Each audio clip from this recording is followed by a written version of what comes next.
मेरा कम्युनिटी में जो जुड़ने का रीजन था वो थे मेरे बड़े हुए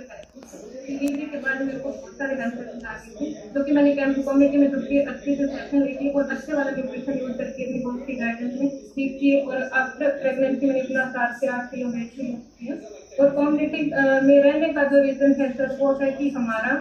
खुद की हेल्थ तो अच्छी है, इसके साथ साथ हमारी फैमिली की भी हेल्थ अच्छी है और मैं इस कम्युनिटी में जुड़ के बहुत अच्छी हूँ, क्योंकि हमारा जो मेन पर्पज रहता है ना कि हमारा फ्यूचर सिक्योर हो, इस कम्युनिटी की वजह से मेरा फ्यूचर बिल्कुल सिक्योर है, क्योंकि मेरी family healthy life style enjoy कर रही है। इसके साथ साथ मेरा बच्चा भी जो हेल्थ के बारे में हर छोटी से छोटी चीज जानने लग गया है, और एक माँ के लिए इससे बड़ा और क्या हो सकता है कि हमारे बच्चे हैप्पी है, खुश है और लाइफ टाइम तक हेल्थी रह सकते हैं। और यहाँ आके तो बहुत अच्छा लगता है, एक परिवार मिला है, बहुत अच्छी फैमिली मिली है, बहुत सारे लोगों की हम हेल्प कर रहे हैं जहाँ से रियल में ब्लेसिंग्स आ रही है। तो यहाँ से कम्युनिटी से हम अच्छा अर्न